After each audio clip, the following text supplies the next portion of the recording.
Hey everybody, I am back today with a very special video. We are celebrating my good friend Rebecca Lockhart hitting 1,000 subscribers. If you don't know Rebecca, you need to run over and subscribe to her channel because she's fabulous and super sweet.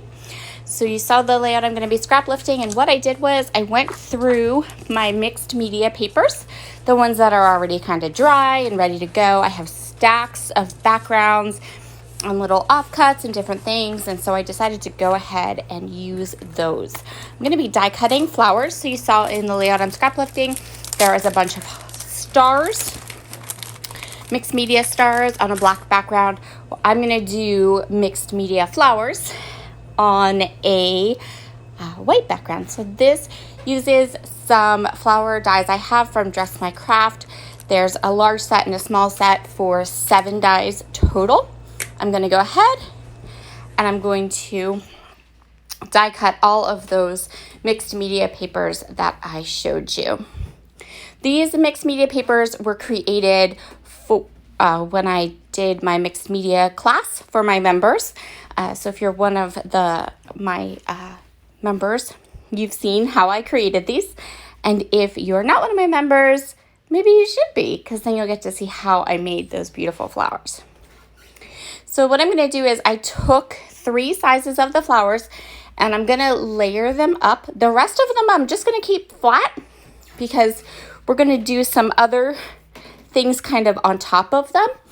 And I'm just going to go ahead and use those 3 sizes, and I'm going to create 5 little flower clusters.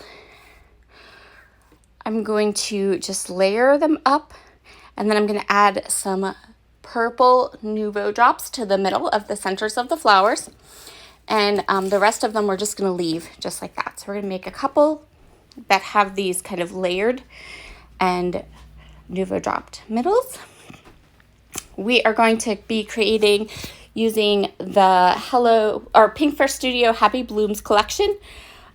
Usually, so right now, that one is in heavy rotation on my desk. I seem to be really going for the Pink First Studio Happy Blooms and Paige Evans Wonders collection.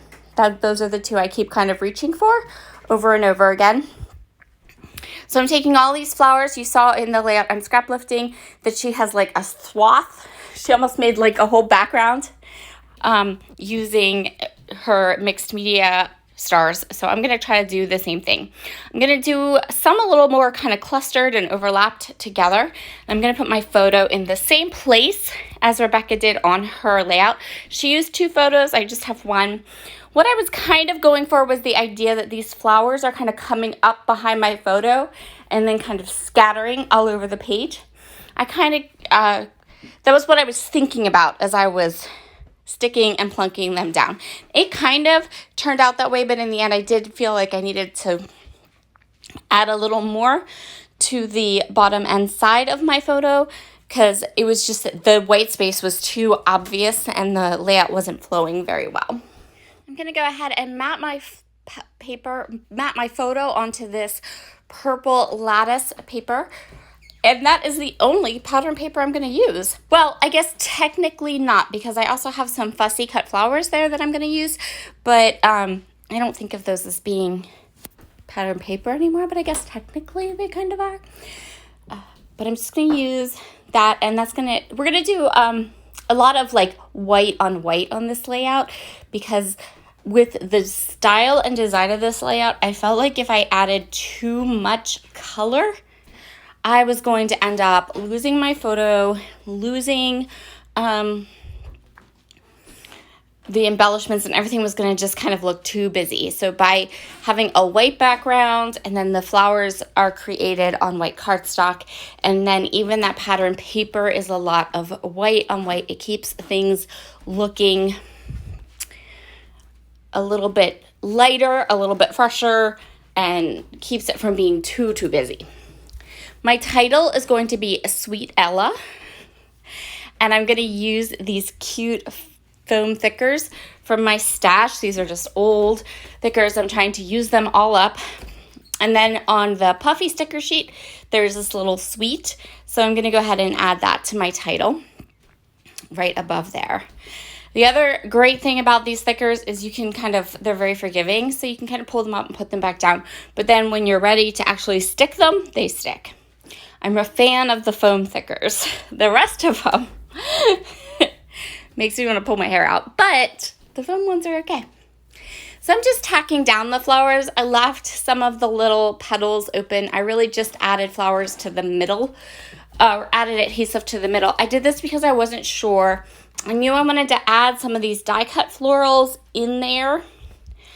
Although you wouldn't need to, you could just go with this. But I wanted to just add a little bit more. And so I'm going to use one of these fussy cut florals, kind of tuck it in and around the mixed media flowers, and then add my title on top of it. The other reason I did this is because there is a little bit of pink in my photo, and I wanted to make sure that I had just a little pops of pink to complement my photo and to help the photo to stand out just a little bit more against that rather busy background. This layout came together really quickly because I had all those mixed media papers already dried and finished and ready to go. And I was super excited to be able to use a bunch of them. I have probably, I don't know, like a 2.5-inch stack of already created mixed media backgrounds that I have created for different classes. And so it's really fun to be able to kind of pull those out of my stash and really get them used up, even if they're little scraps. Because when I make a mixed media background, I never want to waste product. So if I have extra product, I always make like I'll take a scrap of white paper and just use up the mixed media that I might have left over from my background. So I have lots of those little pieces of paper and little bits and bobs hanging around in this. They're all corralled into one spot, but I'd still really like to get some of them used up. So I'm going to go ahead now, and I'm just adding some floral clusters. I'm kind of making a loose triangle. So we have kind of a large flower beside my photo with the title on top, and then I'm going to add a couple more, just mostly around the edges of, like around the edges of my photo and then around the edges of the page. So this is where I decided to kind of place all of these around the edges, and then you can see here, I'm like, but there's this big gap, this big white gap at the bottom, and it didn't need much, just a little bit. So please be sure to head into the description box below, hop along with everybody. Be sure to head over to Rebecca's channel, tell her I sent you, and check out some of her videos because she's really a sweetheart. I hope you all have a fabulous, fabulous day. So many videos up on my channel today. I think we're going to end up with at least 2, if not 3. So I will talk to you all again very soon, and you'll have lots of videos to catch up on over the weekend. Talk to y'all soon. Bye.